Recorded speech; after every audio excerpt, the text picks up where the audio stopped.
life's greatest questions seem like a mystery? Well, we're probably going to talk about it here at Appalachian Liturgy. Important questions like, are you a Jedi or an Imperial? Is oatmeal actually a breakfast cereal? Is a Catholic weekday really called a ferial? Did you know that Mr. Rogers was Presbyterial? So join us as we have a little fun talking about thy kingdom come. Appalachian Liturgy. Okay, welcome everyone to our next episode. This is technically episode 1. I've confused everyone. I've especially confused my mom. She was like, "Why is your first episode 0? That makes no sense." And I was like, "Well, it was a prequel, kinda." So No. Programmers But, start counting yeah. at 0. we start counting at 0. Exactly. So welcome to the Appalachian Liturgy podcast. I'm Justin Stacy. I'm Brooke Ashley. And I'm Justin Bowling. And we are here today to talk about something that has been on everyone's mind day in and day out since March, and that is COVID-19. Exhaustingly on everybody's mind.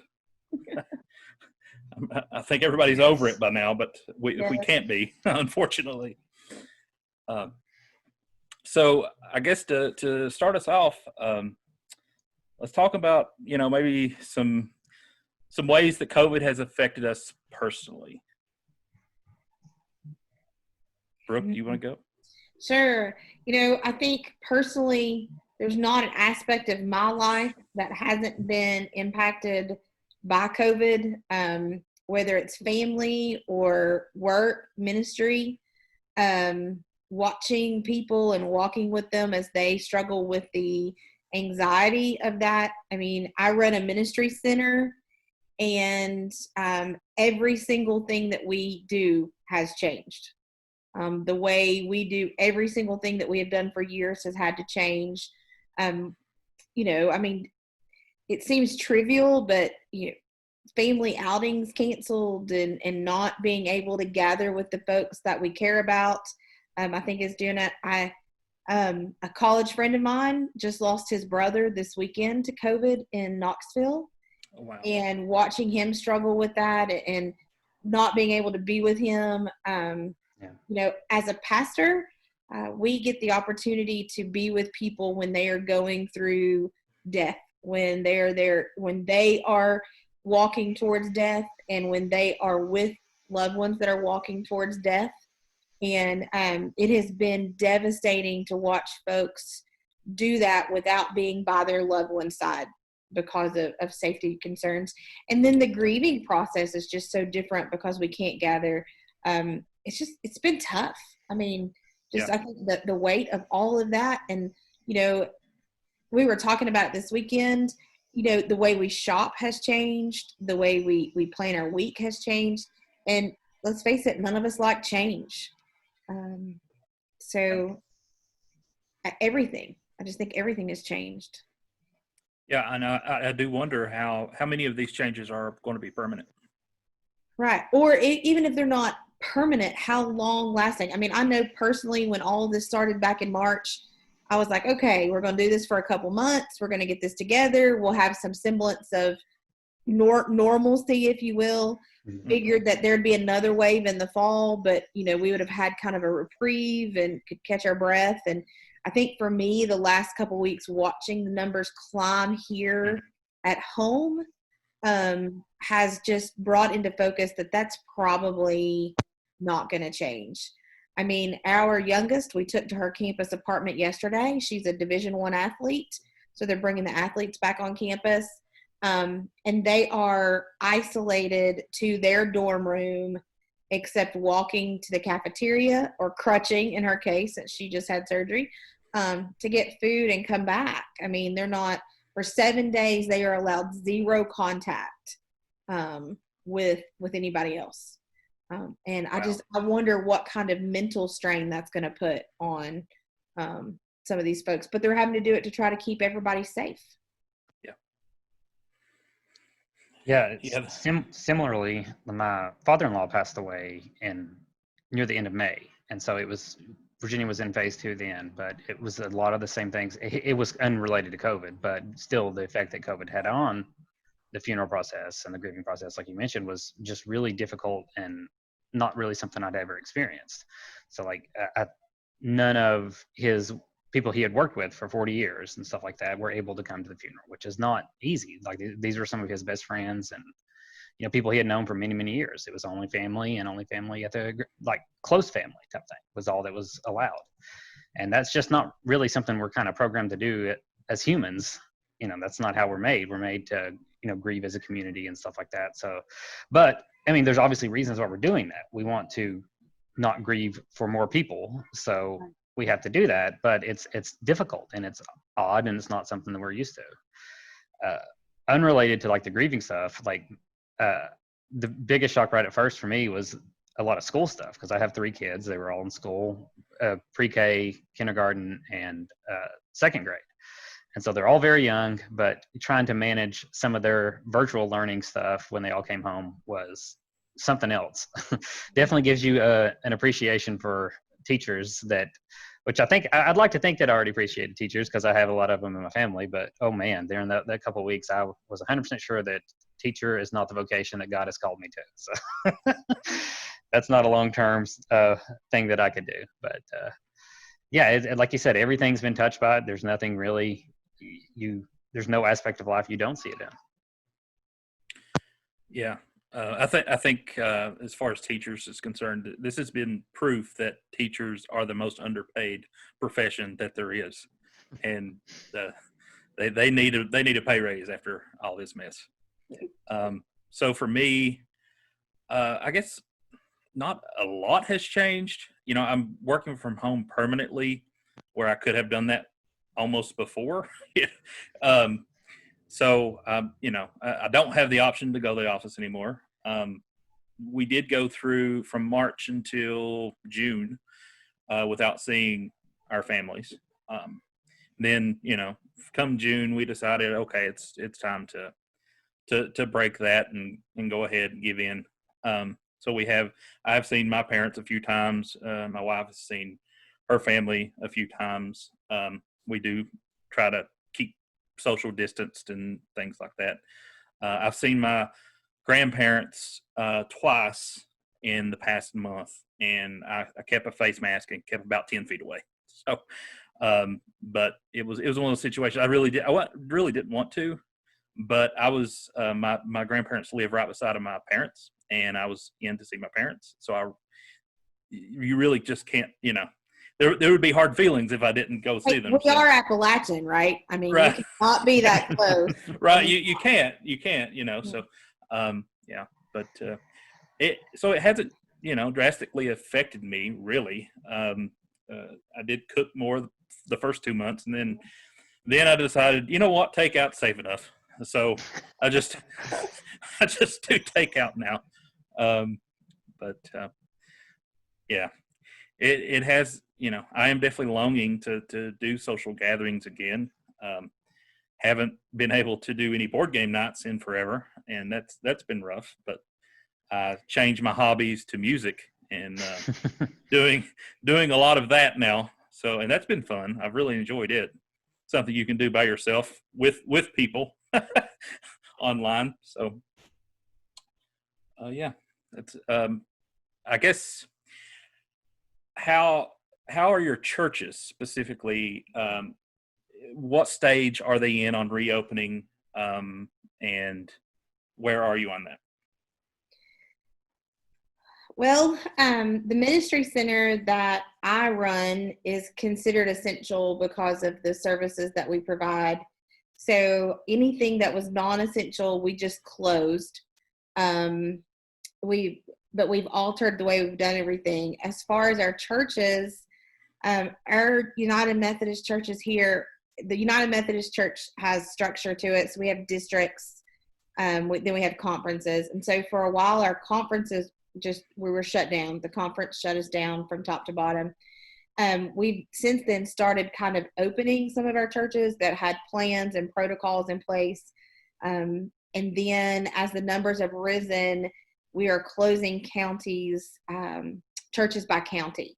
So using the Harvard scale, if a church got into or county got in the orange zone, which is 10 positive cases in a 7-day period per 100,000, the churches in that county are closed, or if it's approaching that at a rapid clip. So here in Russell County, our churches are open, but like in Sullivan County, Tennessee, they're closed. Yeah. So where I live now, where my husband's serving, those churches are still closed. They never did really get to open. Right. So they opened for a little while and then closed back, or just never opened at all? So the church he's serving is a larger church, and so they never really did get opened.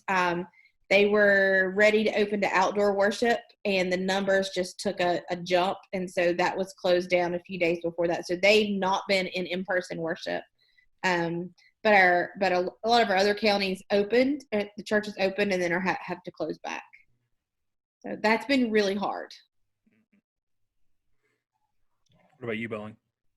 Yeah, I guess I don't think ours has changed since, I guess, phase 2 or whenever it started reopening. And our Diocese of Richmond, issued when they first closed everything, they issued a dispensation, obviously, from everybody from Sunday Mass. Like, nobody was required to go. And then when they reopened back up, they doing all the social distancing stuff.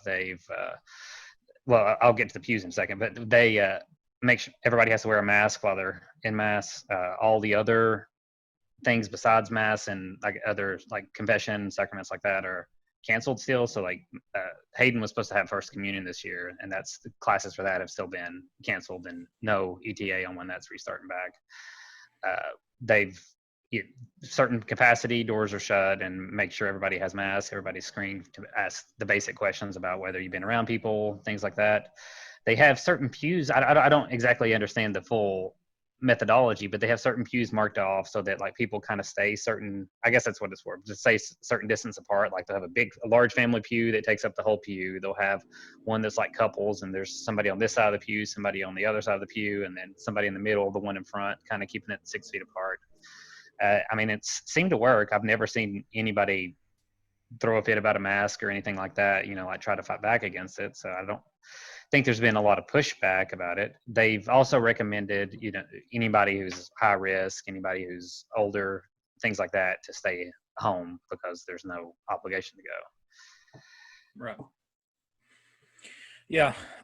So St. Thomas has been technically open since I guess the first week of July, maybe the last week of June, first week of July.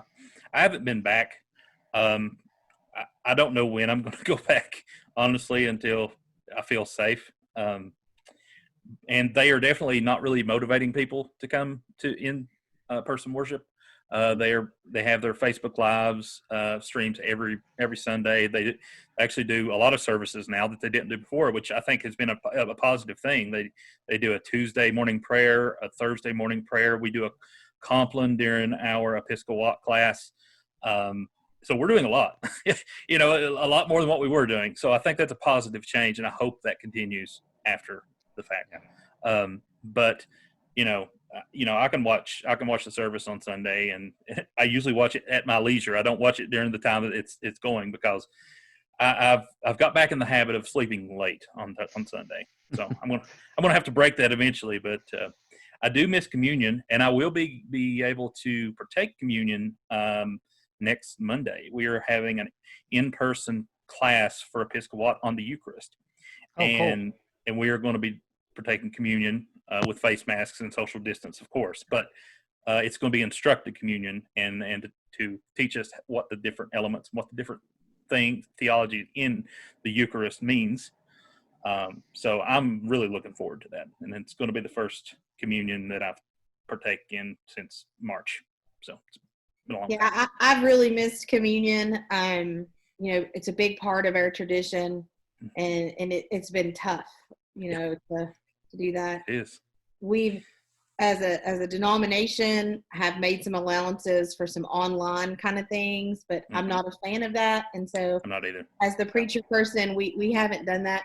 But talking about Sunday morning rituals, as a preacher, I have a confession that last Sunday during worship time, I might have been streaming the service on my phone while grocery shopping at Food City with my There you mask on. You know, so to everybody that was in that Food City, you're welcome.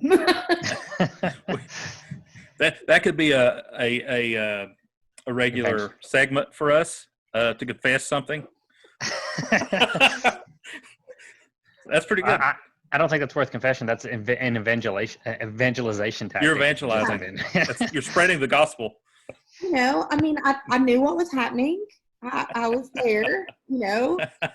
So it happens. Yeah. I will confess we that, never. Oh, go ahead. I was going to say, I will confess that there has been more than one Sunday that I will get up from my very long sleep and be like, okay, I really need to see what happened in church today. So I will start it, make it through 10 minutes. I'm like, okay, fast forward to the sermon. Okay, got the sermon. Okay, done. Hey, you know, as a preacher, that's my favorite. We did get lazy a little bit too, because for the first little while when everything was closed down, we would always like have the girls participating in it, have them, you know, whatever the readings were from Mass that week, and try to do like something specific to them. And then our first thought was like, oh, well, we'll just go back as soon as they reopen in phase 2, whenever that was. And then we didn't go back it was probably a month or so later, because we kind of didn't feel ready to go then, and you know, all that stuff. But we didn't keep doing the specific stuff we were doing for them. And then we all just sit down and watch, you know, the 30 minutes live stream, and then we're done. So we got a little lazy too. So I guess that's I think that is a good example of why we absolutely have to get back to in-person church, because the Facebook Lives and online church makes you lazy. Yep. Okay. Except for the people doing all of that. Oh yeah, there's a lot of work involved there. Wow. And it's amazing that at the quality with St. Thomas, it went from having just looked like the camera quality was just maybe an iPhone or something that was standing up on a pew, to now they've got it hanging up, you know, somewhere on the ceiling, and you know they've got actually someone working. So they bought a camera, and it is very good quality now. And I was like, that's impressive. Over the past few months, it's increased in quality. I have some hilarious pictures of when we first started doing online worship. So when COVID first hit, of course, we had a pastoral change in the midst of all of this, but we were serving 2 churches in Virginia, and worship happened in our living room, and we were using our cat tree as a tripod, and we had my iPhone bungee corded to the cat tree. We had every lamp in the house. We have pictures. It's absurd to the lengths that you know people are going to try to do worship. So all y'all out there doing online worship, you know, that's not something we were seminary trained for. So my hat's off to you, having done it. Oh, I bet they will be now. I bet that is. I bet that is a subject that is covered going forward. Absolutely. Mm-hmm. Absolutely. Okay, so I have an article that I want to share with you all. It is. Are you familiar with Dr. Tuttle? Actually, have you heard the? Okay. So I found an article, and I was not familiar with who that was until today. And so he was one of the leading scientists during the Spanish flu, and he was on the Washington State's health commissioner. And so in January of 1919, so this was 1 year when the flu had outbroke. He was urging the state of Washington, specifically the capital, Olympia, to enforce strict measures to prevent, you know, another outbreak. So he was suggesting social distancing. It doesn't exactly say what, you know, length, but I would imagine it's very similar. Masks, face masks, banning all social gatherings, and actually fines for not wearing face masks. Like he was promoting all of that. So the council voted. They not only voted against the measure, but they fired him. for suggesting that that's what they should do, because it was very unpopular during the time. And of course, there was another outbreak, and lots and lots of deaths. So after he went from Washington State, he actually moved to Kansas, and he took a position there as an epidemiologist for the State Board of Health in Kansas. There, he promoted the same type of health standards for the virus. They did adopt some of those measures, and they had an outbreak of the flu. They said it wasn't related to the Spanish flu, but it was, another strain of the flu in 1919. And they credited him for his health measures that he promoted in Washington, for being able to prepare them and, keep off some of the consequences of the flu. So I was looking at some of the quotes in this article. I thought it was so relevant to what's going on today. So here it says, despite the work he had done to save lives in Washington and Kansas, it's clear that Dr. Tuttle was pessimistic about his country's ability to prepare for a pandemic.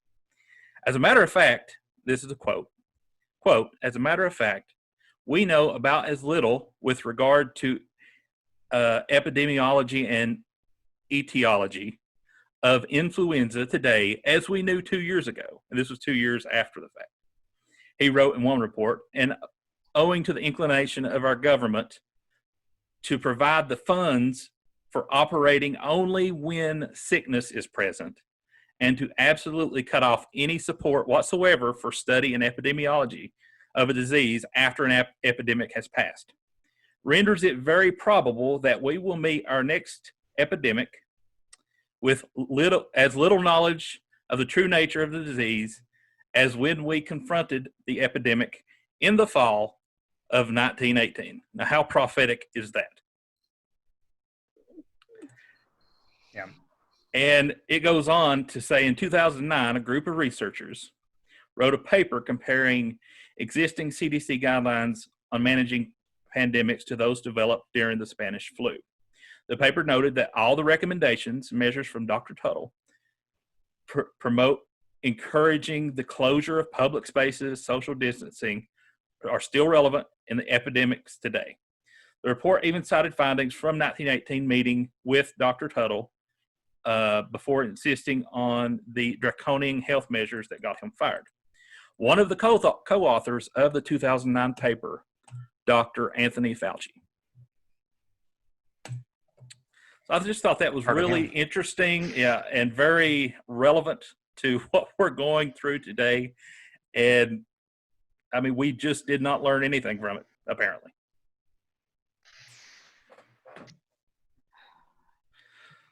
I don't know what to say. I mean, you're just like, I don't know. I'm speechless. Yeah.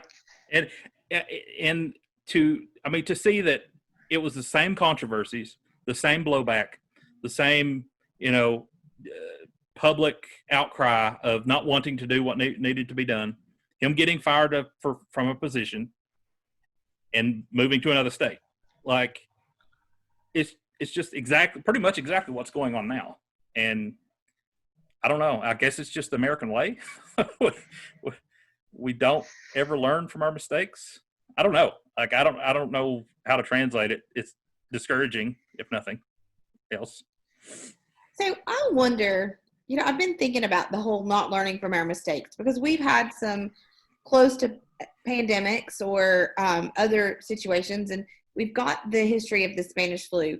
But, I think as Americans, we just don't value our older generations. We put so much emphasis on young and vitality, and we don't have the respect for our older generation. So, I mean, as I've gotten older, I have realized some of the wisdom that came from the generations before me. And I just wonder if that kind of American ideal of not valuing the lessons that the generations before us have learned really impacts the way we view some of the stuff.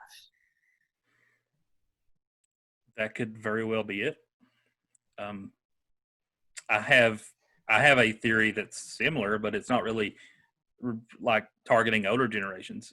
You know, one of the things that N.T. Wright. So I listened to an interview with N.T. Wright and Francis Collins on BioLogos. N.T. Wright is an author, professor. He's got 10,000 titles. He was a former bishop of Durham. Francis Collins is a geneticist, and he's the current director of the NIH. So they were doing an interview, and they were basically about COVID and asking, you know, where God is in this thing and all this stuff.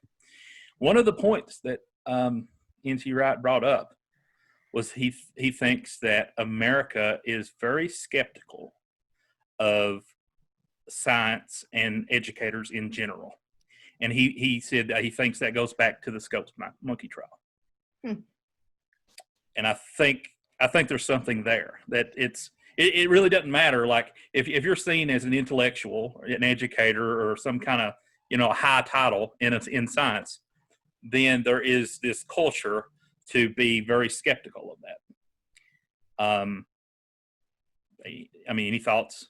Well, I hear all the time, you know, you Methodists are so afraid of this virus. You know, where's your faith? We're covered by the blood. You know, if you have faith in God, you're going to be okay. And I'm like, I think we were told not to test our God. You know, I mean, I think somebody, it's very important, kind of said that.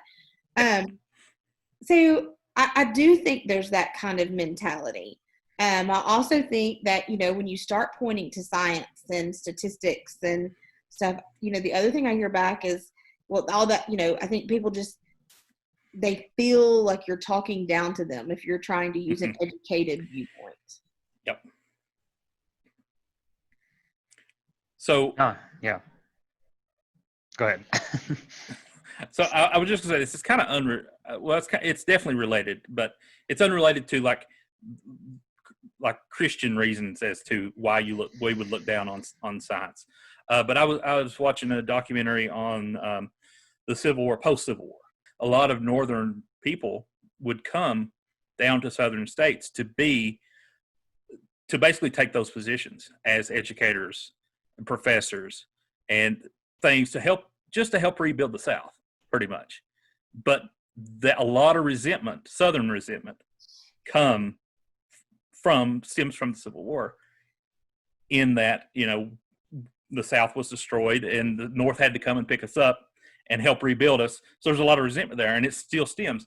And I was like, that's interesting. I never thought of it like that, but I would bet there's something there as well. Well, I've seen it from the Appalachian viewpoint. So working in missions with short-term mission teams, and there are a lot of organizations that I really respect that bring people from outside the Appalachian area into Appalachia to help with home repairs and stuff. But there are a lot of organizations that don't do it correctly. And so people are coming in and telling Appalachian folks that they're doing things incorrectly.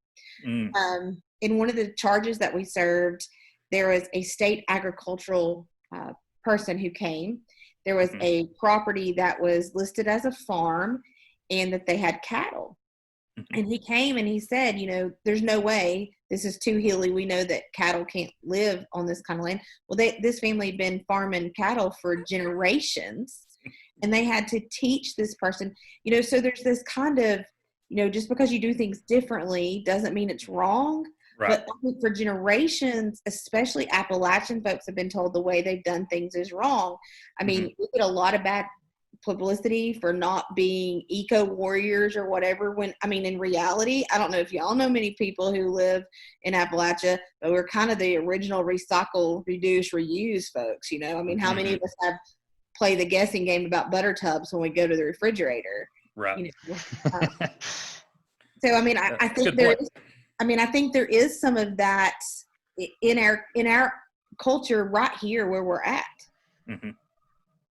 Yeah, I was going to say, I think in anti-intellectualism is definitely a thing, but I don't think every source of it is necessarily just because, like, oh, I just don't want to believe what somebody's telling me. A lot of it might have roots in stuff like what Brooke's talking about, somebody pushing back against maybe someone who's either overly confident or looking down on somebody else type thing. And there's kind of that mythos, that kind of like story of the person overcoming this person saying, no, you can't do that. I know you can't do that. There's no way you could do it. And you make it work. I think that's part of the American spirit in a way, in a good and bad way type thing. Like, we go against the odds, but we also go against the odds. So that's not Right. always, Sure. there's got a downside to it. And I think this is one of the ways that it shows itself. Yep. That makes sense. Okay. So let me interest you both with some statistics that I found related to COVID-19 and just all the different categories of what we might think of. So this was from Axios Ipsos. I don't know that I've ever heard of it before. Have you? Axios? Okay. And it just came out today, I believe. So it says, by the numbers, overall, 31% of Americans say they believe the number of Americans dying is lower than the number reported. 31% of Americans now believe that. That's up from 23% when asked the same question in May. Okay.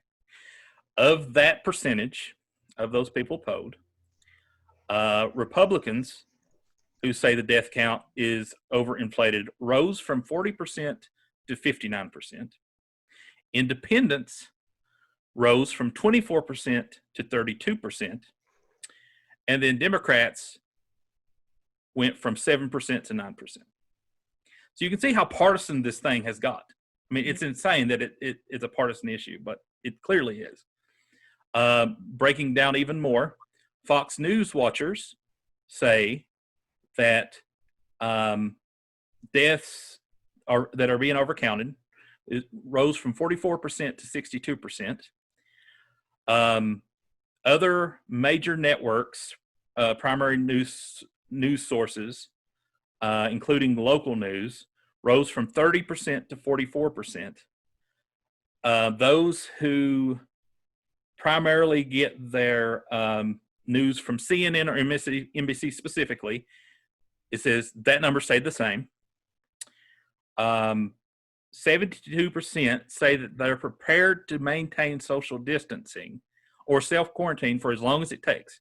So that's an encouraging number, and that's up from 49% in May. So that's an encouraging number. Mm-hmm. Says with 99% of Democrats and 75% of Republicans now saying that they're wearing a mask sometimes or all the time.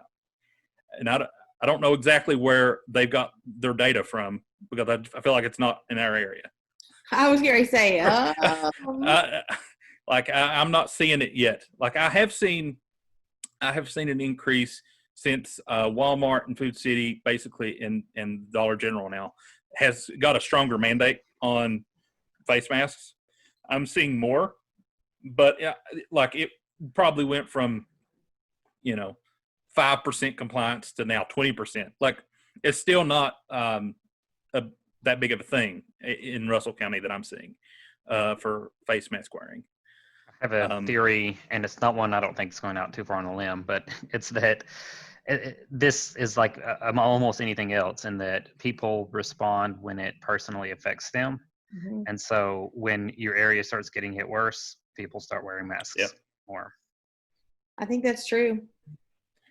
Yeah.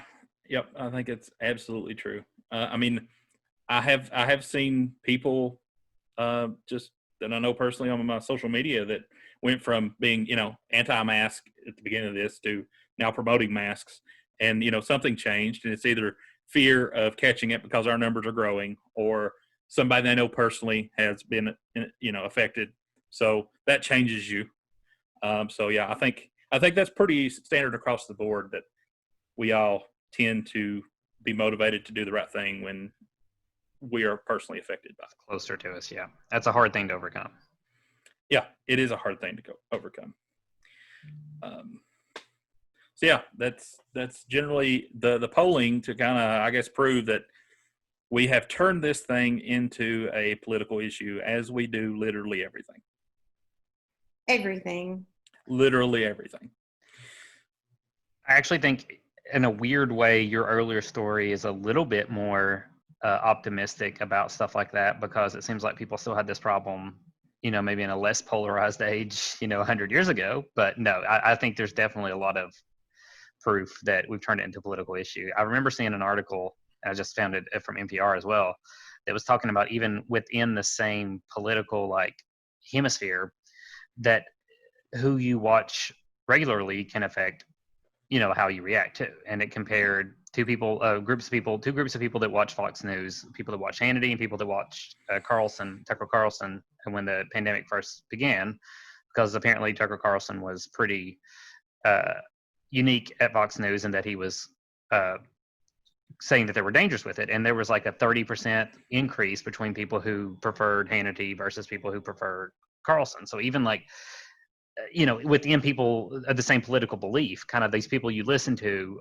influence how you act. And I think that kind of shows a lot how important like leadership and things like that can be in things like this. Yeah. Well, I have family members who are staunch Republicans, okay? Diehard, and they have completely quarantined themselves.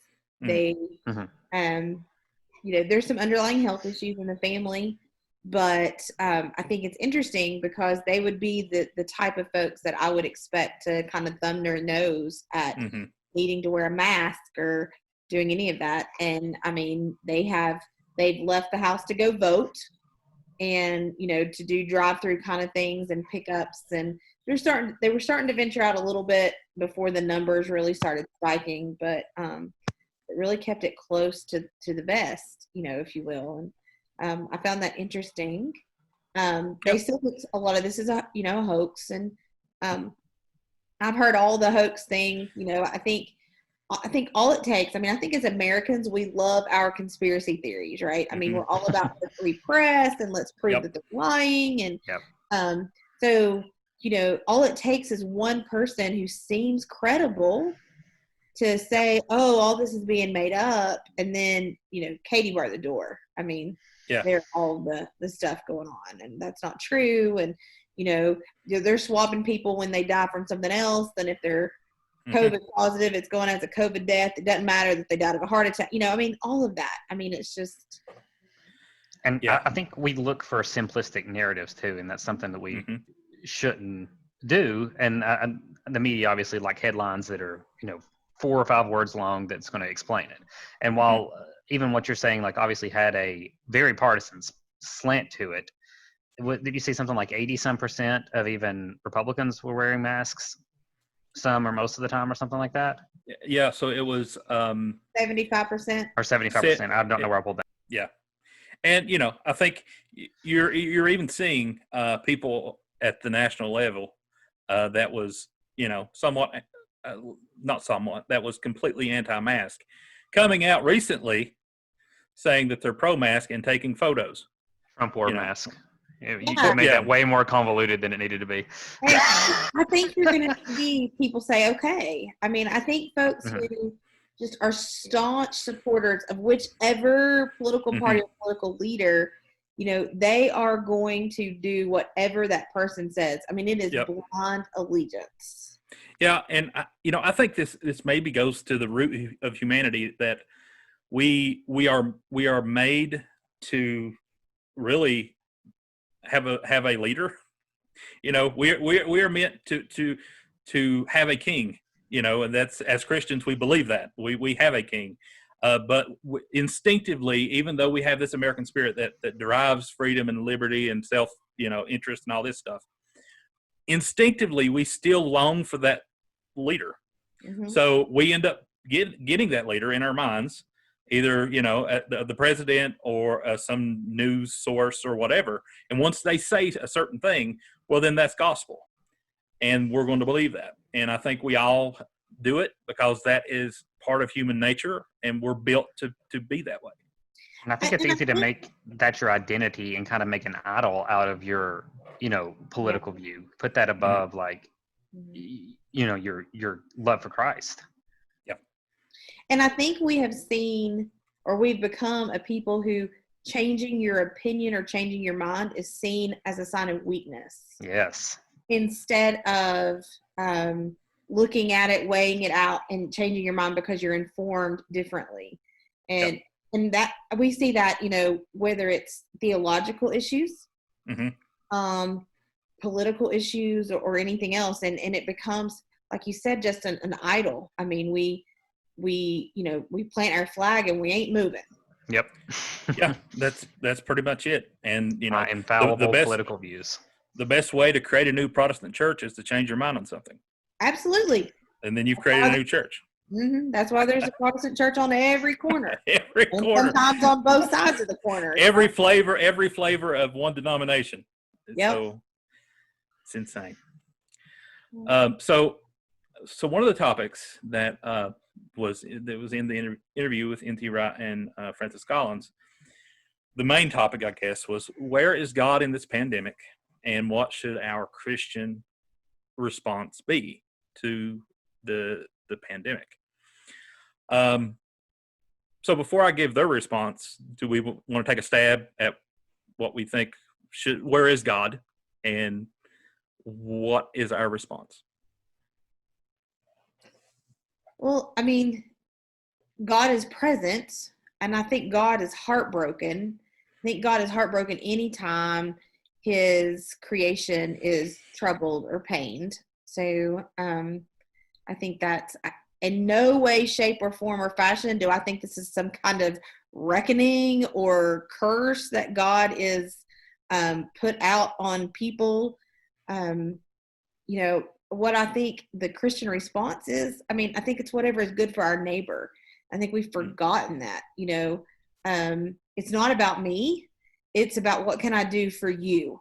And if that means I need to stay at home and eat my own cooking for weeks on end, if that means I need to wear a mask, it's about what do I do for the common good and not just for myself. And that is not a common, I think, belief in our American culture. Yep.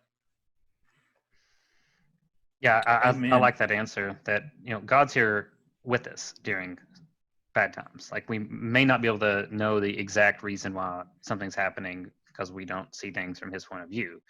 But we do know, and we are given the promise that he will be there with us and will help us through these things. And I think that's the most important part. And yeah, the Christian response is definitely to see each other as human beings and to try to help out other people. Like, you can think of what you would do for your grandma, but if it's like some abstract old person that you've never met in your life, a lot of people are much more willing to take a much more risky stance on like what's okay to do and what's not okay to do, and just be like, oh well, just leave them at home, they'll be okay, when that doesn't really, it's not exactly how it works, because people still can transmit stuff.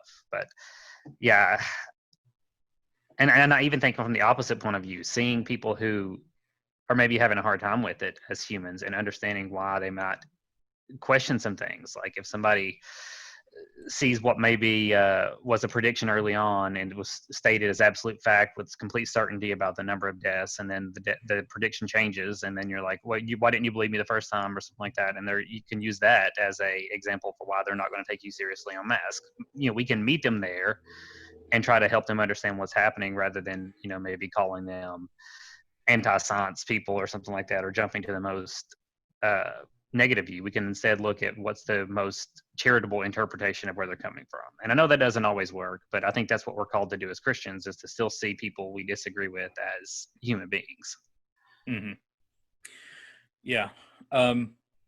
So that actually reminds me, one of our friends that we work with, I won't name him specifically, but one of our friends that we work with sent me a message last night of a screenshot of a reply that he had to someone on his Facebook.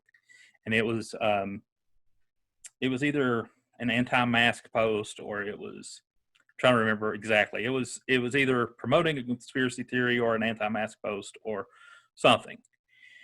And he, like, I suspected, well, I felt what I would have done is I would have wanted to immediately jump to a negative response and been more sarcastic and trolly in nature. Like, I have a tendency to want to do that. I don't believe that at all. That doesn't sound right. No, that doesn't sound like me, does it? Okay. But he had the best response. I mean, it was loving. It was emotional. It was because he was friends with this person. He basically, pointed out that, hey, we've broke bread together. I love you. We just need to work together to love one another. And the best way we can do that is to wear masks. And this is the way I feel about it. And so he just pointed out the Christian issue with it and the Christian response to it. And I'm like, dude, I was like, you just pulled a Jesus with that post. Like, that was a Jesus response. And I want to be more like that, because I immediately do. My mind wants to go to, That's hard. okay, social media has trained me to want to be sarcastic and, And but, the identifying yourself with every single issue and not wanting to budge on anything, exactly like Brooke was talking about, makes us have this like very negative response to somebody who disagrees with us, because you're like, if you disagree with me, like if you don't think you're supposed to wear a mask and I do, like you're questioning my very existence or something like that. And I can't respond that way. That's not the right way. I think early on, when some of our stores and stuff started opening back up, and stores were requiring their employees to wear masks to protect their customers and other people, I couldn't understand why, as a customer, we wouldn't want to show the same respect. Yeah. Like, if that cashier is going to have to wear this mask for 6 to 8 hours, I can wear it to protect her or him for 30 minutes. Like, I think that is the essence of the Christian action. Even if I don't believe it's necessary, if I think it makes you feel better and we are going to be able to have a conversation because of it, maybe about Jesus or maybe about the weather, then that's what I should do. It's just like we have been in churches where we have 2 young girls, or did have 2 young girls, and if they wore pants, people objected. And so what we taught them was, it's not about what they wore, but if they wore pants and that person, all they could think about while their daddy was preaching or I was preaching about us allowing our kids to wear pants, then they were keeping them from focusing on God. And what did it matter if you had to wear a skirt for 30, 45 minutes? Like, that was more important. It's almost like somebody important asked us to do things like that as well. If somebody asked us to go 1 mile, go 2. I can't remember who said that either. Right, or give your tunic. I mean. Yeah, I don't know. I don't know. Somebody really important said that. Yeah. So I'm not going to give my opinion, because my opinion is basically what I'm going to read here, since I already know what they said, and it transformed my mind to agree with them. It's usually what I do. So this is what basically N.T. Wright and Francis Collins agreed upon as where God is in the Christian response. So Christianity. I'm sure it was great. It's amazing. I agree. I agree 100%. It's wonderful. So Christianity doesn't give you answers on why pandemics happen or what the purpose is. So we should first agree that there's no answers. Anyone that is promoting the idea that this is some judgment from God is just using this event as a megaphone to talk about more loudly the sin that they were already talking about before this event. Oh, that's great. Yeah. Yeah, that absolutely happens with any of these events. We should resist piggybacking off of this event to spread that type of, evangelization. So we should kind of repel against that. We also shouldn't wait for the pandemic to come along to use this as a cheap opportunity to spread the gospel, because we should be doing that at all times. And it could turn non-believers off if we are using it to spread the gospel. So if this is the only time of the year or only time of the decade that you've been spreading the gospel, you probably missed an opportunity, because it could be turning people off now. So they brought up when Jesus was asked about the sin of the man that was born blind, Jesus said, neither. This happened so that the works of God might be displayed in him. And so we need to look at that. That's from John 9. So we need to look at that as our response here. Like, we don't know why this is happening, but God is being displayed in this event. So how is God being displayed in this event? N.T. Wright actually uses Romans 8:28 as a good example of what's going on, that God is working with his people to show love to the world. Like that the Christian response is the God response. Yeah. That it's one and the same. It's not that God's doing something and Christians are doing something. When Christians are doing something, God's doing something. Right. He's working with us. And I was like, that is just amazing to think, to be in that kind of relationship with God to where our response is the God response. And once we think about it like that, I think it motivates all of us that we need to be doing whatever we can and stop just predicting why this is happening, or concentrating on end times conspiracies and all this stuff. Like, those are not beneficial. No, I mean, and what happens is, in my opinion, when you use end times to scare people into a relationship with Jesus Christ, as soon as that whatever scary event is over, their faith is really cheap. And so the scary thing's over, and so we walk away from who Jesus is and who Jesus wants us to be. I think the thing about our response as Christians is being God's response. That is something that I have learned in years of mission ministry, being with folks who are at their darkest, deepest moments. So our prayer at the center before, especially food pantry days, is that we don't understand why God chooses to work through us, but we understand that we are God's instrument in this world, and that we would have God's heart, eyes, and ears to see people the way God sees them, and to have the hands and feet of God to respond to those folks. We are the body of Christ, and we once we act and do these things, we are Christ doing things in the world. That is mind-blowing to think about that way, but that's the way the Christian faith is. And I think about how being in the position I am and helping make decisions for lots of folks about whether to open or not open, and how to require masks and how to do that. There is a Christian way about going and doing that. It's not just about what we do, but about how we do it. Absolutely. And that's the important part. We've chosen not to open the thrift store part of the ministry center because I don't want people to think of me and my volunteers as those crazy people who make me put that mask on. I don't want that to be the relationship that we have. So we've just chosen to keep it closed. Right. So there's more to it's more about what we do, how we do it. The ends do not justify the means. Yeah, absolutely. I think Mr. Rogers, when he was talking about horrible events and tragic events, he said his mother always told him to look for the heroes. And I think that's exactly what the Christian response is trying to be in that category and not one of the villains, or.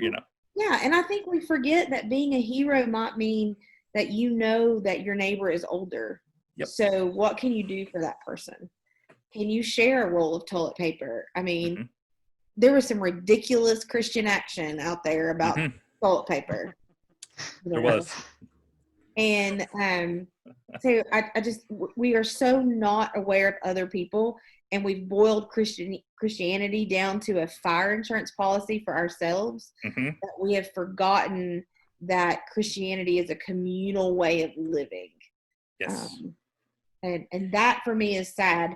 I do think that we have seen some of that increasing awareness in our communities during this. But it's sad for me to say that I sometimes see that in non-Christians more than I do in Christians. Yeah. It is sad to say, but I see it too. Like in the secular culture, it seems like there is a lot of, we're seeing examples of what we should be doing in the secular culture. And that's alarming to me, and I want to say it's because the secular culture was based off of a Christian identity anyway. So maybe they didn't forget, but I don't know. I don't know that that's the truth. Yeah. Um, so I guess to go to our top five, we didn't talk a lot about conspiracies, but I guess we'll cover it in our top five. So our top five this week is going to be on conspiracies in media. So conspiracies with the theme or movies with the theme of conspiracies. That can be TV shows or movies or whatever. So we're going to do a top five. So segue. Appalachian Liturgy Top 5 Debate. Do our top five. All right. Bowling, do you want to kick us off this time? I can, sure. Okay. So I guess I'll start back counting at five. And I kind of grouped some together, so I may have cheated a little bit here, but I kind of went for themes and then picked a couple movies that try to meet each theme. Ooh. Can y'all hear the thunder at my house? And I heard it's something. thundering here too. Yeah. So we're clear here. So I'll try to take really long so that you all lose internet connection and Yeah, I win. And my top five is the winner. That's what I'm afraid of is going to happen. But no, number five, I kind of went with a cheap throwaway, but went with the classic like conspiracies that we know have happened. So like all the president's men, JFK type things. So like conspiracies that are even like the what was the Tom Cruise where he was a Valkyrie, where he was supposed to try to assassinate Hitler. So these conspiracies we know that have happened. Yep. But it's just a movie about that. So it might be kind of a cheat one, but I think it's because these exist and we know these happened that kind of make the next four so much more interesting. And so my number four was the Dan Brown / Holy Blood, Holy Grail stuff. So kind of this, like mysterious Jesus line of, he really had children and all these people were the Merovingian dynasty in France and, all that stuff that kind of goes along with that. The funness of seeing that. I don't even know I can't even remember what all happened in all the Dan Brown novels. It's been so long since I read them, but yeah. Well, the Catholic Church was behind all of it. It was like a shadow government. So that's why I left it at 4. So it's I was going to put it on my list, but I was like, you know what? I might offend Bowling with this, so I'm not going to put it on here. Clearly, I'm very offended by it. So clearly. Then I went with the Templar / Masonic conspiracy stuff, the Assassin's Creed and National Treasure ones, because those are, it's a really fun game that's kind of based off of all that, and the National Treasure, anything like all of those or both of those movies. I guess there's only 2, aren't they? There was only 2, yeah. Yeah. I thought they set it up for a third one, but never actually. I guess spoilers. Whoops. I think Disney Plus is going to pick it up. Okay. Yeah. But yeah, that was my number 3. For number 2, I went for your aliens hidden by your government conspiracies, which I put X-Files and Men in Black in. Kind of put those together as the same conspiracy. And then my number 1 was like the question your existence level of conspiracy, and I went for the Matrix and kind of like the Truman Show stuff, to where like everything you know is really like fake. So Truman Show is one of my favorite movies, but I don't know why I wouldn't have thought of it as. I think I'm pushing it, counting it as a conspiracy, but I thought you may fight me on that one, especially after our questioning reality a little bit. So. Well, I mean, there are people who think that we're just puppets that people are pulling our strings. Then right. That's where the Truman Show comes to. Okay. I felt like that was the ultimate conspiracy. Is like nothing is real. Okay. You blew my mind. All right, Brooke, I'll let you go last this time since I went last time. Okay, so my list is terrible. Go ahead. Okay. Well, my number 5, I just chose movies. I didn't group it or do any of that. I just chose movies. Colin did a lot more thinking about this. He did a lot more thinking than I did. Okay. Thank you. But my number 5 is National Treasure. You've already touched on it. The Knights Templar, Hidden Treasure. Like I got obsessed with those movies when they first came out. I really wanted to be a treasure. They were so fun. I want to be a treasure hunter at that time. I was like, that would be just a fantastic thing to do, is try to find treasure. So that was my number 5. My number 4 is a TV show called Prison Break. Yes. And so that one was about a brother who is framed for murder of a vice president's brother. And the other brother knows they were framed, so they set to break him out. And, they're basically running from a shadow government called the Company, the entire series. That was just a wonderful series. So I really, really like that. My number 3 is X-Files, which you already touched on. But I mean, that is just every possible government conspiracy you can think of molded into one show, and it went on forever. So that was definitely one of my favorites. My number 2, I bet neither one of you have watched, but you're going to wish you did, and it's called Fringe, and it's a TV show. Yeah. Okay. So Aaron has watched it, and I have fallen asleep to it many nights. Really? You've fallen asleep? That doesn't. It doesn't bode well for making her final list. No, it doesn't. It doesn't at all. But I mean, it's basically like like a Law and Order type of show where there's this department of the government called the Fringe Division, and they investigate crazy sci-fi stuff, basically. But that's just sort of the plot. That's sort of the theme of every episode, but it's almost like a plot device because there's an overall narrative throughout all the seasons of conspiracy, and it dives into time travel. It dives into multiple parallel universes. Leonard Nimoy's in this show, Brooke. Like, it checks all your boxes. It checks all your boxes, yet you fall asleep to this. But it happens late at night, and I'm not a late person. That's when he always watched it. You can stream it now. You can stream it. There's no. There Whenever you go. we get the internet at the house. There you go. Okay. My number 1 is Captain America: Winter Soldier, and the Hydra conspiracy is just one of the best. That's still probably one of my favorite, if not my favorite, Marvel movie. Period. Is Winter Soldier. That's my favorite one too. I wanted to put like a secret government Illuminati thing somewhere in there, but I couldn't figure out how to fit it. But I think you just did. So yeah, I'm proud of that's that one. it. I like on. That's going to make the list. That's going to make the final list. Okay, Brooke. So I really, really struggled with this one, and so my number 5 was the TV show 24. I watched some of that. I watched a lot of 24. So I mean, it I like just it's just everything back there. I had the Da Vinci Code at 4. Okay, yeah. I had Inception at 3. Ooh, Inception. That That's is a a good good one. Didn't think of that. Wow. I had JFK at 2. Okay. And then my favorite conspiracy theory movie is Conspiracy Theory with Mel Gibson. I don't think I've ever seen that. What? Wow. A conspiracy theory movie titled Conspiracy Theory. Conspiracy How Theory. obvious. The name is Conspiracy Theory. Wow. That's amazing that I haven't heard of this. Yes. I will have to take note to watch it. So, Okay. I mean, it seems like a pretty decent list. For our final list, we had a lot of overlap. we did. So X-Files was overlap. Right? X-Files is on the list. Winter I Soldier. would like to we put said we JFK. went- Yeah, Winter Soldier on the list. I like the JFK one on the list. I had that / all the President's Men, but I'll go with JFK. Okay. What else? What else did we have? Dan Brown. you had Dan Brown on there. Well, what about Da Vinci Code? That was overlap. That's Dan Brown.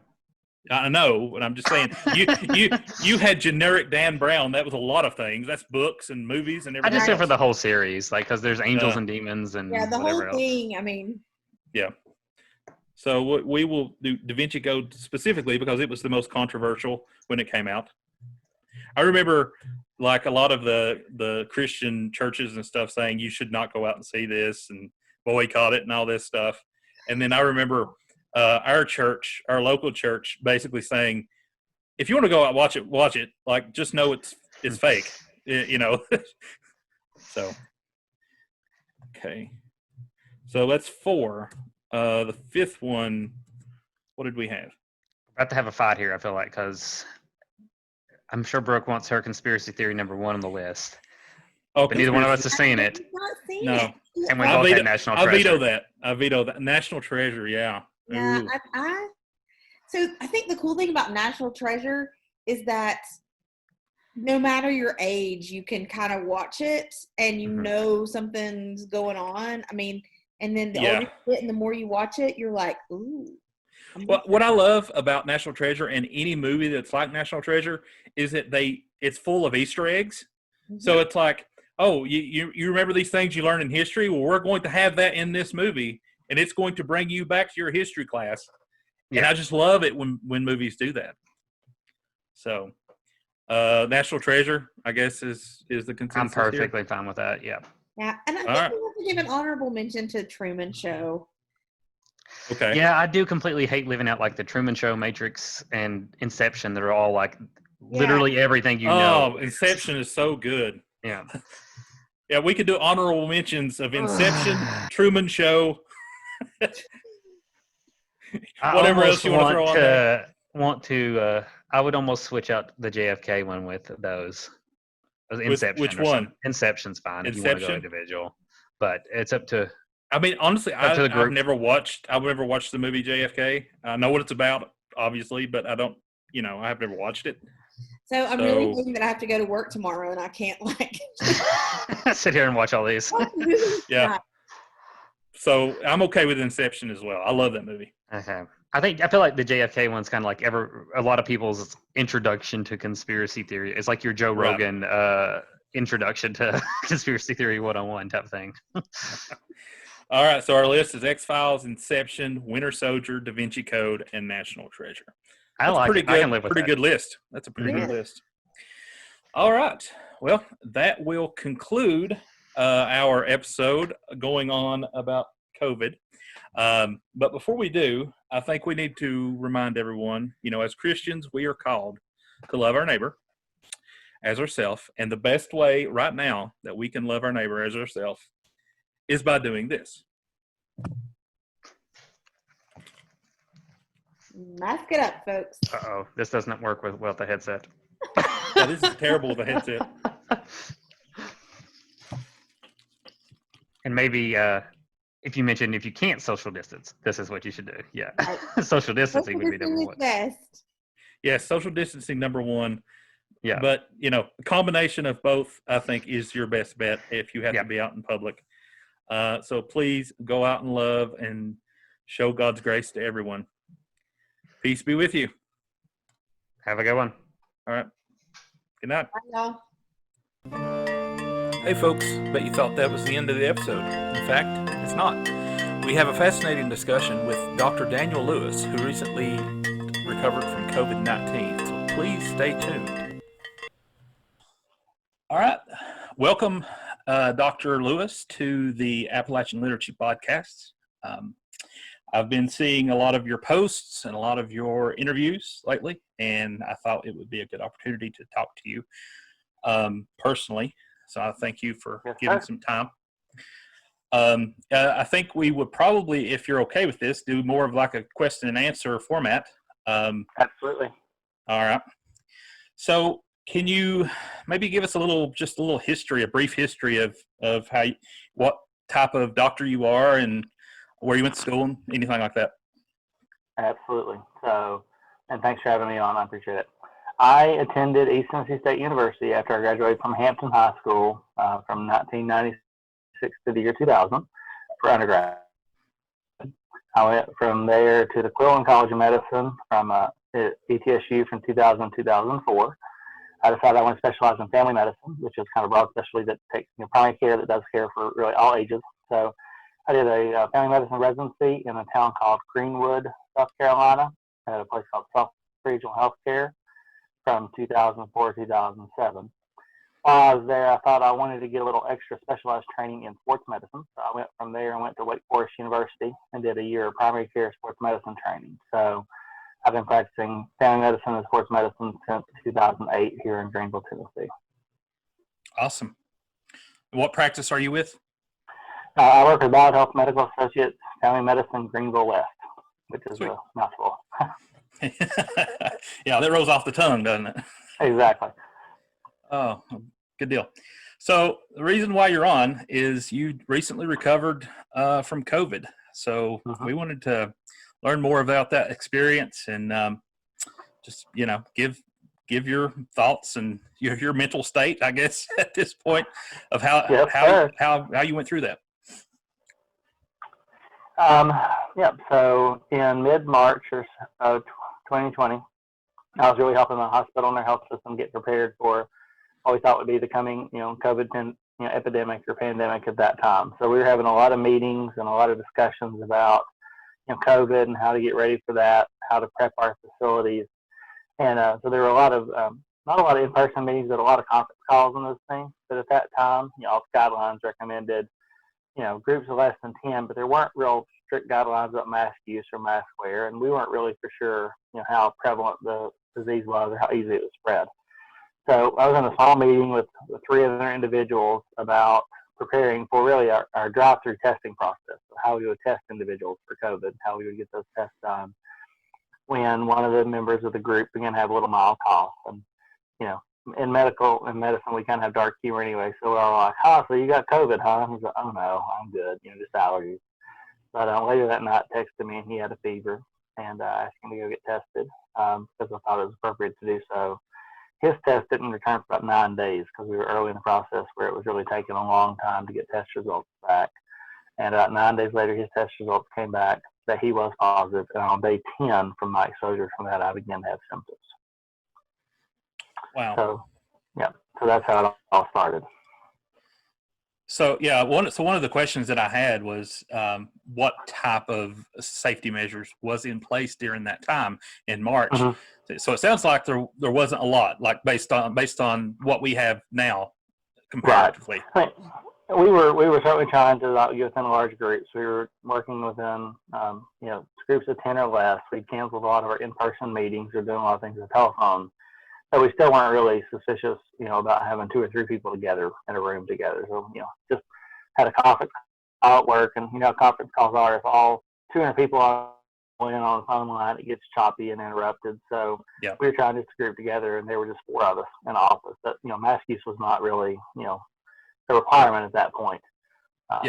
So we were in a room, and distance from one another as we could be a small.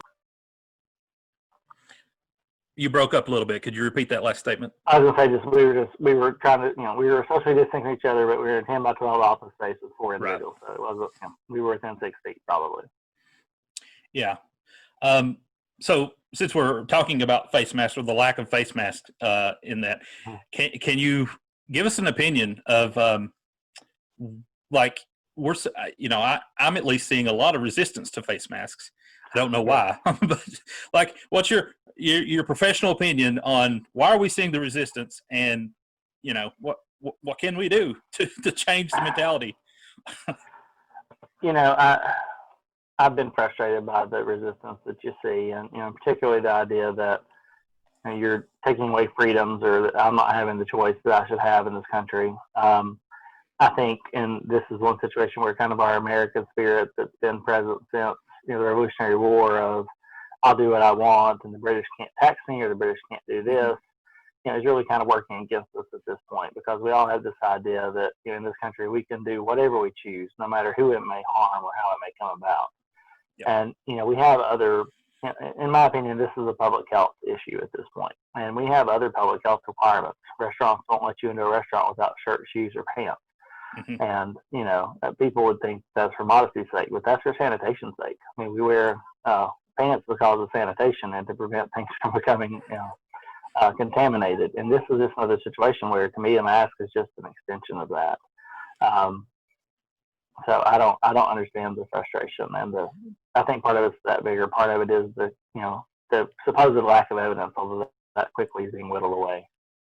Yeah, I completely agree. I think that our American patriotism is working against us here. I think as Christians, though, and this is where more of my frustration comes from, is seeing other Christians protest it. Like, I think it is the best representative of loving your neighbor that you could do is put on a face mask.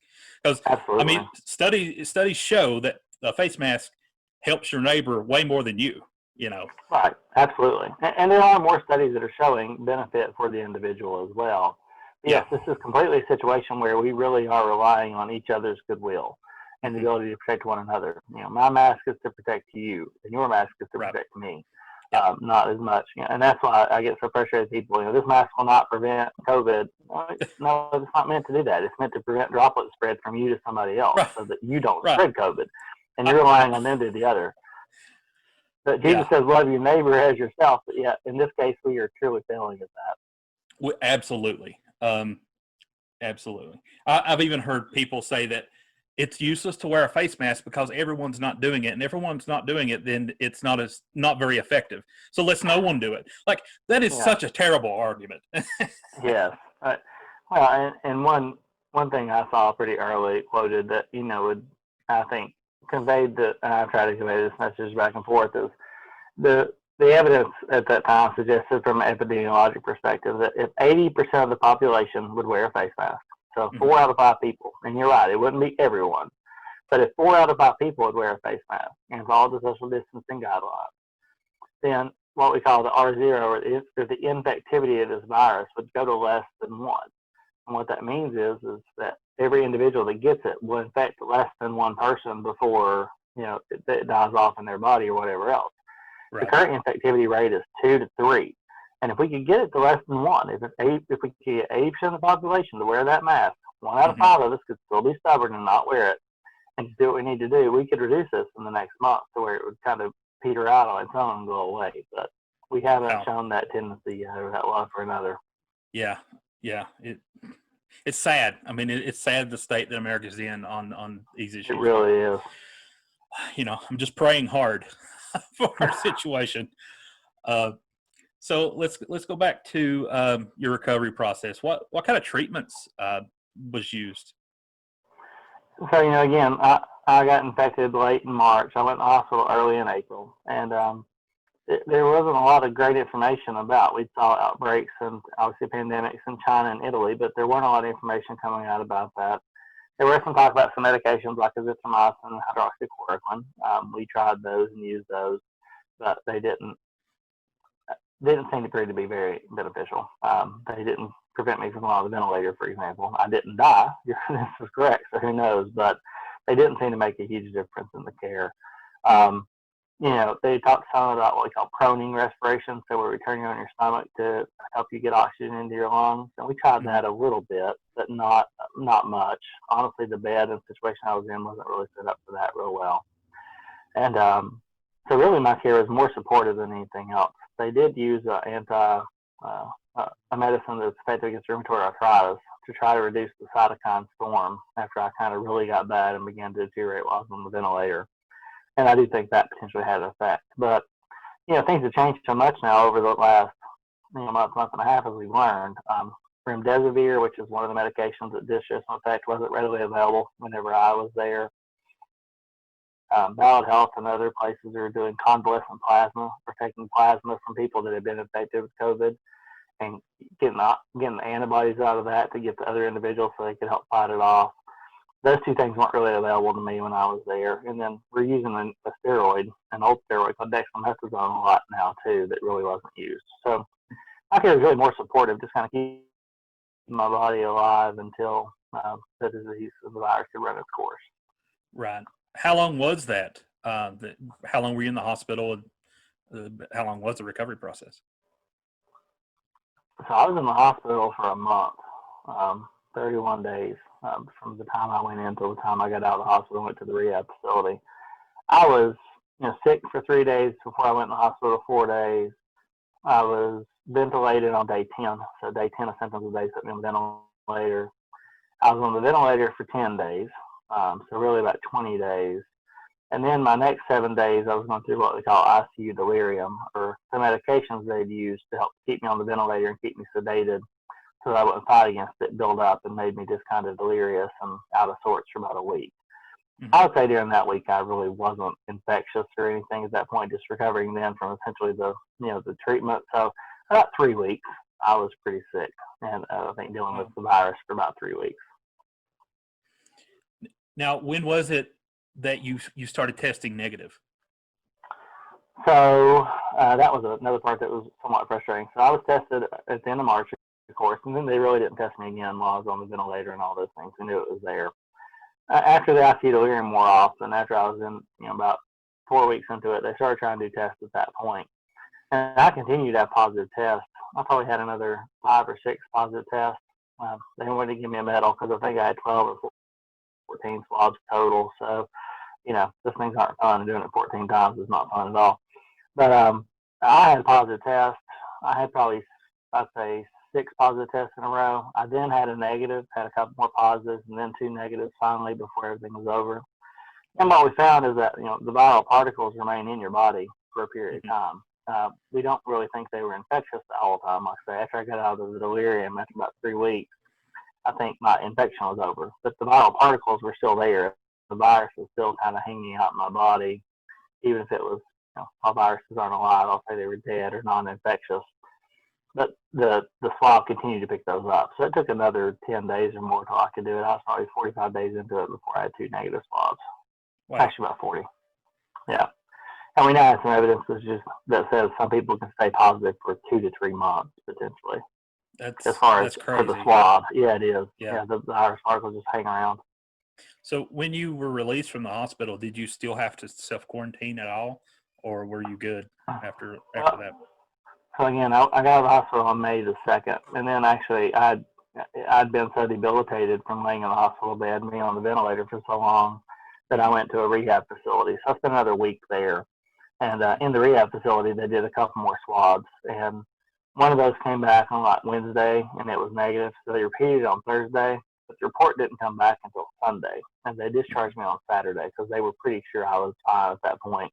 Right. So I did spend another day at my home, kind of quarantined and wearing a mask around my family and things just to try to limit exposures to that point. But I got the result on like the Sunday or the Monday after I got back or the Sunday after I got back. And everything was negative, and I had my 2 negative swabs at that point. Gotcha. Wow, that sounds like a process. Like I couldn't imagine going through something like that. It was an ordeal. Yeah. Did you actually lose your taste and smell? I've heard that that's a symptom. Yeah. So actually, I really didn't. I didn't have a whole lot of issue with smell. Now, in all fairness, I don't smell real well ever. My wife would tell me I can't smell things. So it's not my most acute sense that I have. I really didn't think a lot about loss of taste. The 2 or 3 days that I was kind of quarantined in my basement while I was still here at home, I didn't want to eat a whole lot. I had some GI distress and things just didn't taste great. But I still felt like I could taste the flavor. So I don't think I really lost the sense, but it probably was muted a little bit. Right. Okay.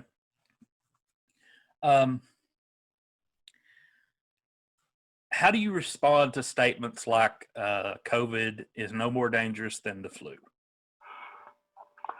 I roll my eyes and I take a deep breath, and and then I try to use evidence to show them. So absolutely, we currently have about a 1% mortality rate in this country at the current time. 140,000 people have died. In contrast, the most severe flu seasons have about a 0.3% mortality rate at most, and we usually lose about 30 to 40,000 people over the space of 3 or 4 months. Yeah. So in the space of 2 months, we've lost 4 times that number in this country. And it's absolutely it blows my mind when people say, well, it's just that or the other. I mean, we're losing 4 times the number of people. We probably will lose in this country 250,000 lives before it's over, I would guess. Yeah. At least. And, just to say to that, but the other thing I tell individuals, and I try to, because I see a lot of that, 99.98% of people are living in my age range, so why does it matter? Well, I lived, and praise God I lived, and He kept me here on this earth to do whatever it is He wants me to do. But I've lost near 3 months of my life to this virus. I didn't see my family for 6 weeks. I was quarantined away from them for 6 weeks. I spent a month in the hospital bed. That's more than I've ever spent in the hospital in my life combined. I've missed more work in the last 3 months than I missed in my entire probably 15-year career that I've been in medicine. I had to, I had to learn how to stand up again and walk again, essentially, to be in the hospital. So, no, I didn't die, but yet there were a lot of things that happened that were not pleasant, that no one would want to go through. Right. Especially if it's not something. Yeah, if it's something that we don't have to go through. Like, we have measures that we can do to not go through this. We just need to do them. Yes. Yeah. Oh, Wow. I mean, I've even seen some. I mean, I don't know what type of doctors they are and nurses they are, but I've seen some random people that claims they're doctors and nurses speak out against these measures, and I'm like, what is going on? Like, Yeah. I feel like not only do we have our American spirit that's fighting against us, we also have a lack of trust in experts of any kind. It's like scientists or medical experts or whatever.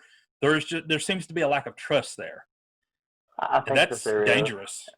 Well, and unfortunately, I don't want to get political, but I feel like that's probably been illustrated from the top of our government down at this point. Just the lack of trust that we have in those experts and the discounting of their opinions. And by all means, we in medicine or scientists don't claim to know it all. We absolutely don't. We've changed our opinion 2 or 3 times since this all started. Yep. But, the idea just to discount that, people say, oh, masks won't work, or here's a warning sign on the box of masks that says it won't protect. And my favorite come back to that one that I was like, yeah, and the box of Q-tips says you don't put them in your ears either. That's a legal statement to try to prevent you from suing them if you get COVID while you have this. It doesn't mean it doesn't help us reduce transmission. It's just they're covering themselves there from a legal perspective, just like the Q-tip makers are when you put the Q-tip in your ear and you push a hole in your eardrum. They say, we told you not to use it on your ears. Right. So I agree. But there's just a complete, it's just a complete lack of trust and love for one another, it seems, just that we have at this point. That's just so just discouraging, I guess, for a Christian in particular to see those people act that way. Yeah, because a lot of people I know personally that are acting this way. A lot of people are Christians that I know are acting this way, and it's just so discouraging. I wish we could turn our eyes to God and see the examples of Jesus in all of this, but we aren't. We aren't doing it. You're right. Okay, what is your opinion on opening schools? I think the individuals that are faced with those decisions, it's an incredibly difficult place to be. And I feel for them, and I'm praying for them, and I hope that they garner wisdom and go through. And in particular here locally, I'm friends with some of the folks on the school board and school administrators, and they're facing a really difficult decision. And, the arguments for school opening are that children don't seem to be, mainly affected by this. It doesn't seem to be, severe in children. And that, there are children that need to get back to school for the routine or because of, poor home lives or whatever else. And I commiserate that, and I feel absolutely horrible for those children. We kind of help, there's a couple of African American boys near us that, I don't want to say it, they stay with us a lot. We spend a lot of time and effort and time in their lives, and I know their lives at home are not good, and it's a difficult situation to be. But I have concerns about, the teachers in particular and their exposure. And, children can be vectors for this disease, even if they don't have significant illness, they can spread it to others. And just in a classroom like that, knowing how school children are, knowing how commonly other viruses spread in the fall and winter, or flu spread from child to child, or strep from child to teacher. I worry about their, exposures and their illness, and us having the capacity, and I've seen some school systems say they're going to treat them like essential workers, and even if they're sick, put them in the mask and make them work. And, they didn't sign up for that when they got their teaching degree. I mean, when I went to medicine, I knew that there was a component of it that was going to be potentially risky for me, and that I was going to be exposed to infectious disease and things like that. I accepted that. I'm also, compensated in a way that kind of makes up for that. That our teachers are not, and I necessarily don't think it's fair to put them into thrust them into that battlefield. I do understand the desire to get back to school, but I guess my current approach is I think we should take 3 week or 4 month break maybe. Let's not plan for 1st of August. Let's look at September to see what this thing does and give it some time to see what happens. Let other school systems in the state or country go back and see what happens there. I mean, let's play it slow and learn a little bit. Yeah. When I was in school, we didn't go back till the end of August anyway, almost, it felt like. I don't know why they brushed it forward so much now. Yeah, it doesn't seem like there's much of a break at all for school. Not at all. Okay. how has this whole process affected you mentally? Has it changed you at all? Any relationships or anything in your life? Would you say that it changed? I definitely would say so. And I've been asked the question uh, about, how can I go about, or why did it happen to me, or why did it strike me so severely? And I I don't know that. I don't know what the reasoning is. I feel like a couple of things happened. One is I felt like God really needed to get my attention and slow me down a little bit. And I was very much heavily into work. My job's going to let me work 60 to 70 hours a week if I want to and never get done at the end of the week with all the things I can do. I think at times my family, suffered from that. My relationship with my wife and my kids suffered with that a little bit because it was sometimes work first before it was God or family. And so I said primarily, I think God needed to get my attention from my relationship with Him. And so we spent many nights, praying and prayer and tears in there by myself with God, telling me this conversation with God about what do I do? What do you need me to do? How do I need to go? So I tried to kind of reformat my relationships and look at that a little bit better and try to be more more appropriate in that and really put God first and then my family more important than my work. And I think that's been better. So in that regard, I'm in a better place mentally than I was. There's some anxiety and panic that comes sometimes too, particularly, knowing what I went through and know that other individuals either aren't taking the step to do this, or I'm seeing it increase around me, or friends and family get it. And that kind of, just has me anxious in general towards those things. But, really, it sharpened my relationship with God and really brought it more into focus what I needed to do and what I needed to be for Him. And so, now I feel like part of my testimony is just my testimony of what happened and trying to get other people to see to understand the story and see the light of this and understand what can happen to them. Certainly not trying to be a doomsday or a negative person, but just, I was a healthy 40-year-old that came down with this and it rocked my world for quite a while. Yeah, I can only imagine. I think it's wonderful that you're using your testimony, for the greater good. So I commend you for that. So speaking of doomsdayer, one of the questions that I have is what's some of the conspiracy theories that you've been seeing people throwing around, and like maybe the craziest ones, and what are your thoughts on those? Well, I mean, obviously there's been all those. It's been created. I saw, I think somewhere I looked at Facebook or Twitter today, a picture of Fauci and Obama supposedly in a Chinese lab, in 2008. Oh yeah, I've seen that today. And at that point decided they were going to spread that to others. Mm-hmm. The idea that this is manufactured by the Democrats and was all the way after the election day is over and things, and just, it's just ridiculous. I mean, it's almost too asinine to give credence to. And I really feel like you can't argue those points. But I mean, this is a natural process that happens routinely when viruses jump from one species to another. This is practically one we haven't seen before. Yeah. I've noticed. So one of the ones that I noticed when it first began, but not so much now, is the one with Bill Gates and microchipping everybody. Mm-hmm. Yeah. But that seems to pop up every so many decades of microchips. Mm-hmm. I mean, everybody's looking for that mark of the beast and microchips.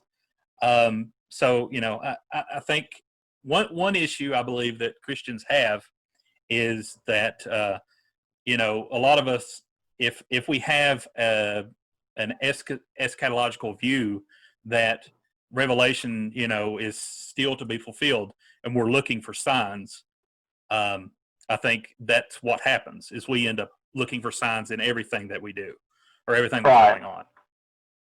Your video froze, by the way. Yeah, I'm sorry. I got a work call kind of in the middle of it about the patient. So I probably got frozen up for a second. Sorry. No problem. But yeah, I think Christians, I think I've seen a study recently that Christians are more apt to fall for not only fake news, but conspiracy theories. And I think a lot of it is because of the just not knowing how to read Revelation, not knowing how to understand Revelation. Potentially, yeah. Always looking for those things that can contribute to that, yeah. Yep. Did you need to go for your work or anything?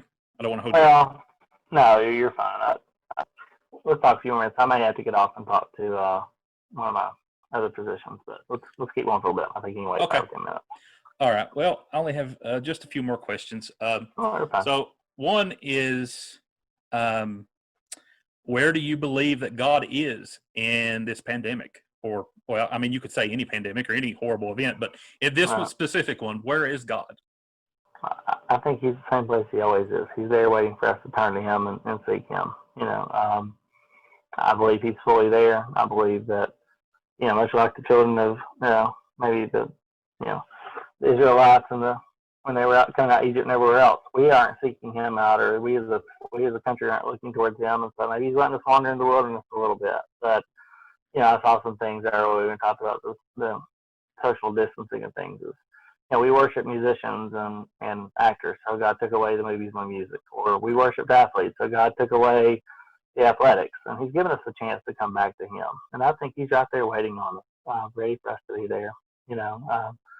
I went through that personally. I was in the hospital. I shared on Facebook one day that, I was so trying to direct my own care and trying to say, okay, so I'm going to do this, and I'm going to get out and go to rehab this day, and I'm going to be out of rehab by this day. And every day it was just kind of like there's another roadblock in the way. Something else came up. And I finally came to the realization it was God saying, you're not in charge, Danny. This is not your show. This is mine. I'm waiting on you to turn to me, and then I'll direct it from here. I'm going to get the glory out of this, and I'm going to show people how this is going to work. Back up. Get in your lane. And, let me have this. And I think he's still there waiting on us to do that for him. And, God is always there with us. And I think he's given us all the protection and things that we won't see. I mean, it was funny that, many people in healthcare talked about quarantining and staying away from their family, before. And my wife and I talked about that beginning end of February, 1st of March. But I came home. I spent a couple of days in the guest bedroom, but I came home the 16th of March and said, all right, I'm moving to the basement. I'm going to clean out. I'm going to go to the basement. I'm not going to be back upstairs. I have a full basement downstairs, everything but a shower. Like, I'll stay down here. I'll come up in the morning shower before I go to work, but I'm going to stay down here the rest of the time. And she got the house ready, and we moved. And I moved in March 16th, and my exposure came March 17th. Wow. And God was right there, and he took care of my family, and nobody in my family got sick after I had this. That's I was amazing. out here by myself. Yeah, absolutely. And, didn't know it at the time. We didn't understand it. But Right. And that wasn't Danny being smart or Jessica being smart. That was just God saying, you need to move. And, Right. even I didn't realize at the time, but now I can look back at that and see that completely. Yeah. I mean, that's obviously a sacrifice, but it's a sacrifice that was God ordained. Like, Amen. Yeah. Amen. That's amazing that your family didn't get exposed. So that's wonderful. Yeah. So what do you think we as Christians should be doing right now? What is our response? Should we be attending church, or should we actually be, not so adamant about going to church and being okay with lamenting at home? God, first of all, we need to be in prayer for this situation, I think, daily. We need to pray. We need to study. We need to be doing that. We need to be loving our neighbors as ourselves. We need to be wearing a mask and not kicking against the political mandates or whatever else. God also says to honor those that are placing rule over you. So, probably every county, your county, my county, most of the counties around us have mask mandates. We need to be following that and doing that and going through. God has provided us amazing technology these days to keep up with church and to come together. And I've long, the Bible says if 2 or 3 people are gathered together, then I will be in their midst. I thought we've made church too much about the building and not about the people and not about the gathering therein. So, we have amazing technology these days that let us stream, YouTube, view, our church services. On Sunday, I can watch 3 or 4 sermons before I could go to one church. I can watch a sermon early and one during my normal time, and I meet with my Sunday school class and then watch another. I still feel like at this point that for most of our church, and particularly seeing as how many in our churches are elderly, and there are more folks of the other generations going to church than mine of your generation, unfortunately. I feel like we have a potential to cause spread and to cause spread of disease that process. So I and my family have not physically been in church since we've been sick. We watched, hopefully fairly faithfully, at least, if not pretty faithfully, every Sunday to try to watch the sermon or go through into fellowship or to meet with our Sunday school class or even our church before sermon to go through. But I don't feel like there needs to be this insistence that we meet together. And I've seen some church members say, you can't keep me from meeting with my folks. And I agree, the corporate worship of the body of Christ is an amazing thing, but I don't know that it's appropriate to be really pushing towards that at this point. Right. Yeah. I think the love for your neighbor is amplified with the not meeting together more so than it would being together. Right. The only thing that I miss personally, because I haven't been to church since March, I miss communion. I go to an Episcopal church, and it's more communion centered, and I miss it so much. Like that. I'm longing for it. But I am more than willing to make that sacrifice and to really just lament. That's a Christian principle that people don't want to do. We can actually be sad, and we can take that to God, and that's perfectly fine. Read the Psalms; most of them are sad. Yes, they are. So yeah. Well, I will go ahead and I know your time pressed, so we will go ahead and conclude. Daniel, I really thank you for joining us and talking to us. I've had a lot of fun. Thanks for bringing me on. I will be praying for you and your family, and praying for just COVID in general, that we can get rid of this thing. Yeah, I certainly hope so. And thank you for what you're doing and for the word you're trying to spread. I've had a good time. Thanks. All right. Well, God bless. Hey, God bless you.